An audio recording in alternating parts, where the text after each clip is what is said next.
Shabbat shalom, everyone. I hope you are doing well. This week's parsha is Shelach, or also known as Shelach Lecha. And honestly, the Lecha is a little bit important. We're going to get to that in a moment. So the Jewish people have been traveling through the desert. We are in the book of Numbers, which in Hebrew is called Bamidbar, Ba in Midbar desert, Bamidbar in the desert. They're kind of circling around and around and around, and finally they're close to entering the land of Israel. The parsha begins, though, with Hashem giving an instruction, Shlach Lecha, and you'll see. Okay.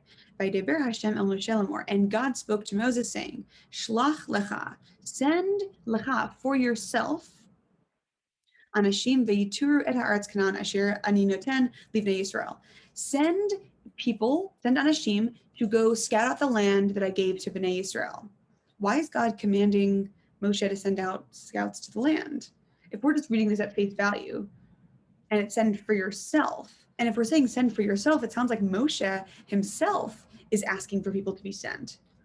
That doesn't make sense either, because Moshe is a guy who really trusts in God. So actually what our sages tell us is that in between last week's parsha and this week's parsha, the leaders of Bnei Israel, leaders of the children of Israel, come to Moshe and say, can we send in spies before we go in? We're just like a little nervous. Can we send in some spies? And Moshe is like, let me ask Hashem, as per usual. So Moses goes to Hashem and says, look, these people want to send in spies. What do I do? And Hashem says, well, clearly they don't trust us, that the land is beautiful and good. This land that I've been promising you guys literally since you left Egypt. Clearly they don't trust me. And I'm not going to let them lose their chance of entering the land. So fine, let them send spies. And Moshe thinks to himself, maybe if I approve their request, maybe they'll drop it and not want to go in. So Moshe tells Bnei Israel, fine, you can send in spies. And so the people send in spies. Again, Shlach Lecha. So when we read Shlach Lecha, send for yourself, it's not God telling Moshe, send for yourself. It's send for yourself, the Bnei Israel that insists on having people in the land. So 12 of the leaders of Bnei Israel are sent into Israel, 12, one from each tribe. Included in these 12, one person is Yehoshua and another person is Caleb. So these are our two good guys. The other 10 spies, the other 10 Meraglim, are not so great. We'll get to that. So before the 12 spies go into the land, the Bnei Israel and Moshe are like, okay, look, you're going to go into the land, you're going to look and see. How are the cities? Are they fortified? How are the people? Are they big? Do they seem weak or strong? How are the trees? How is the land? How is the fruit? Tell us what the fruit is like. All of these things, specific things about the land, to know when we enter how it will be. So they go in. Moshe sends them in through the Negev, up to the north. If you've ever been to Israel, where is the most beautiful part of Israel? It's really not the Negev. If you think there's nothing there now, imagine back then. So the north is really, really beautiful and green and verdant, and I imagine it was the same way then. We have commentary that Moshe specifically sent them in through the south. It didn't really make sense based on their, logistically didn't make sense where they were going, but Moshe sent them in from the south to the north because he didn't want them to see the most beautiful part and then see a not so beautiful part. He wanted them to see the land and be like, okay, well, the Negev's like fine. There's definitely beauty to it. But then you go up and it's getting more and more and more beautiful. That's like very convincing. So I think it's an interesting argument. They go in and what do they see? They see everyone having funerals. They see tons of funerals. That scares them. They see really huge, big people. That also scares them. They see cities with a lot of walls that are really well fortified around them. And they're like, wow. They see fruit that's huge. And then they come back. So they come back and they tell everyone the truth, but they don't do it in the best way. They tell the truth in front of everyone. Instead of going straight to Moshe and being like, hey, we saw a lot of funerals. We saw cities that were really fortified. We saw huge fruit. We saw huge people. Instead of doing those things and talking to Moshe first, they proclaim this out to everyone. Of course, Caleb and Yehoshua, Caleb and Joshua are like, are you kidding? No. Caleb specifically stands up for the situation because everyone knows that Yehoshua is Moshe's little pet. So if Yehoshua stands up for Moshe, everyone's going to be like, yeah, duh, of course you do. But when Caleb does, people listen to Caleb. Unfortunately, not enough people listen to Caleb. Okay, so back to those specific things that they saw. Okay, so they saw a lot of funerals. According to our sages, there were a lot of funerals happening because back in the day, you didn't have a funeral for each person that passed away. You kind of waited until there's a large enough group of people to have a big funeral, and they were all buried at once. So Hashem made it so that when the spies were going into the land, which is really suspicious, 12 people just kind of entering the land, really suspicious, he made it so that everyone would be preoccupied with the funerals, that all the funerals of every city would be being held the day that the Meraglim happened to be going through that city. So it helped to keep them from getting attacked or having any issues, which that's why there were lots of funerals. Okay, so that's the first answer. The second thing is they say we saw a lot of cities that were really, really fortified. The fact there are big walls, that means that it's going to be really hard for us to defeat them. Okay, well, let's take that a little bit further. Is a city that's truly fortified with a huge wall, is that truly a strong city? Or is that just a weak city that has a really strong barrier? It's the latter. You got it.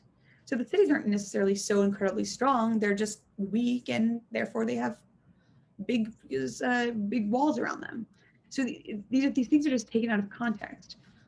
And so even though the land is beautiful, they come back and they say, yes, the land was flowing with milk and honey. V'gam zvar chalav udvash. Yes, and also it was flowing with milk and honey. You told us that it was going to be great, and yes, it was. FS, but there were all these scary things. There were huge people. There was scary land. The land eats its people. All these things. Blah blah blah blah blah. So what is the downfall here? Anytime you say a statement, you always know when a but is coming.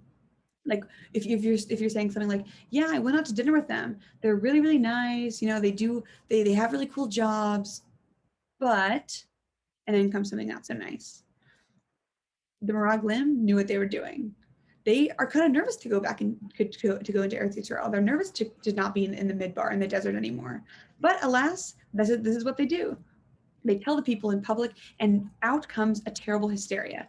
Everyone is so upset and scared. They all weep that night. Even the greatest leaders are convinced all these things are true. And they're like, God, you've brought us out into the desert just to die, in the same way that they reacted back right when they left Mitzrayim, right when they left Egypt.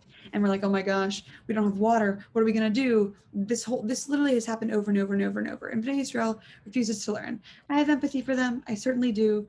But this is unfortunate. So all this hysteria happens. Everyone's really upset and they don't want to enter the land. And guess what happens? Remember, we haven't been wandering in the desert for so long. So we've been wandering in the desert for I think it's like a year and a half. Maybe that's where we're at this point. But remember, how long do we spend in the desert? Great. Whoever said that, 40 years. Great. So when did the 40 years happen? This is why. Did you ever know why we were traveling for 40 years? Do you think we just had a bad map? No, it's because of the Meraglim and the fact that they misunderstood everything and didn't have emunah, faith in God. Okay, so Hashem gets very angry. He's like, you guys who despise my land, you're not going to get to see it. Your carcasses will drop in the wilderness. None of you will get to see the land because you didn't trust me. You didn't believe that I was not going to take you into a land where you'd be destroyed. All except Kalev and Yehoshua and their children. Kalev and Yehoshua, again, the only people who had faith, who were like, no. Yes, there are scary things here, but that's in any land. And also, to have faith in Hashem. Haven't you seen all the things that he's done for us in the wilderness? So Kalev and Yehoshua survive because they were loyal. Okay. So that's the most important part of the parsha to me. The theme here, I feel like, is impulsivity or jumping to conclusions. That the Meraglim were kind of nervous. The 10 that were not Kalev and Yehoshua were nervous about starting a new life. They were nervous, and so they projected. They projected their insecurity and their bad feelings. So Bnei Yisrael's insecurity is exemplified perfectly by this specific line. So